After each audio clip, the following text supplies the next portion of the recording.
जिंदाबाद हिमंत बिश्व जिंदाबाद जिंदाबाद जिंदाबाद प्रधानमंत्री जिंदाबाद जिंदाबाद जिंदाबाद जिंदाबाद जिंदाबाद जिंदाबाद जिंदाबाद हिमंत बिश्व शर्मा जिंदाबाद जिंदाबाद जिंदाबाद हिमंत बिश्व शर्मा जिंदाबाद जिंदाबाद जिंदाबाद बीजेपी जिंदाबाद जिंदाबाद जिंदाबाद অহা 2 তাৰিখে ৰাভা হাছং সাহিত্য পৰিষদৰ নিৰ্বাচন আজি মনোনয়ন পত্ৰ দাখিল আমাৰ প্ৰাৰ্থী অজিত ৰাভা ডাঙৰীয়াৰ মনোনয়ন পত্ৰ দাখিলৰ কাৰণে আমি সকলো আহিছোঁ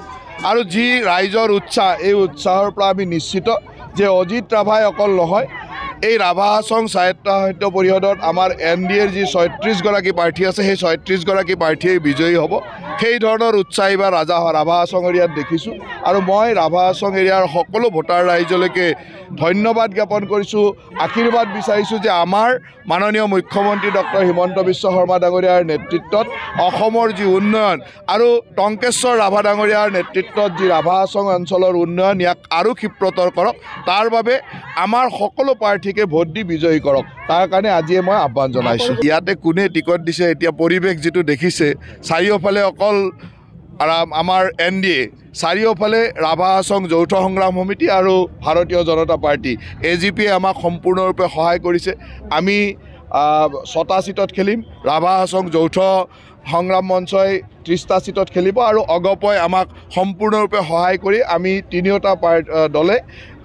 NDA হিচাপে নিৰ্বাচন খেলিম গতিকে ইয়াত আৰু বেলেগ দল কিবা আছে বুলি মই দেখা নাই আৰু তেনেকুৱাই পৰিৱেশ মই অলপ আগতে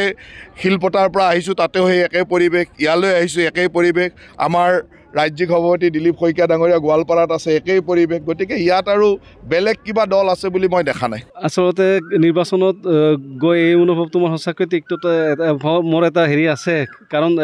20 বছৰে ছাত্ৰ সংগঠনৰ লগত জড়িত হৈ জাতিৰ হৈ কাম কৰিছোঁ আৰু এইবেলি যিহেতু আমাৰ যিটো জাতীয় সমস্যা ৰাভা হাছং সাহিত্য পৰিষদখনক ভাৰতীয় সংবিধানৰ 6ষ্ঠ অনুচ্ছেদ অন্তৰ্ভুক্ত কৰাৰ যিটো আমাৰ সংগ্ৰাম এই সংগ্ৰামটো অব্যাহত আছে আৰু এই সংগ্ৰামটোক সন্মান জনাই আজি ভাৰতীয় জনতা পাৰ্টীয়ে যেনেধৰণে বিষয়সমূহ আগবঢ়াই আছে আজি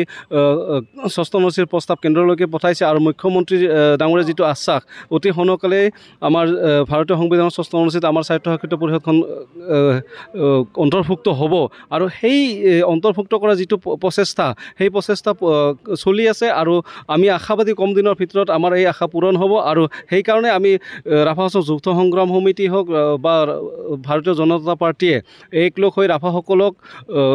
স্বাভিমান জীয়াই ৰখাৰ ক্ষেত্ৰত বা ৰাভা হাছঙত বাস কৰা প্ৰতিটো জাতি জনগোষ্ঠীৰ বা ভূমি অধিকাৰৰ পৰা সম অধিকাৰৰ যিটো ব্যৱস্থা সেইখিনি কৰিছে গতিকে আমি একেলগ হৈ আগবাঢ়িলে আমাৰ এই ৰাভা হাছং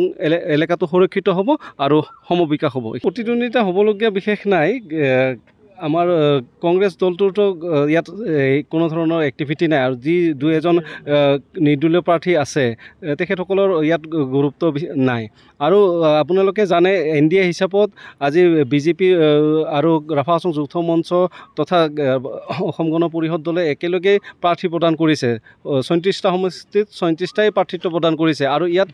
অকলে কংগ্ৰেছে যুঁজি একো কৰিব নোৱাৰে আৰু যিহেতু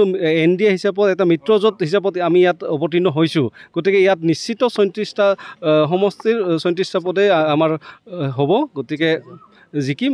তাত কোনো ধৰণৰ সন্দেহ নাই আৰু বহুত উল্লাসেৰে আমি এই নিৰ্বাচনত অৱতীৰ্ণ হৈছোঁ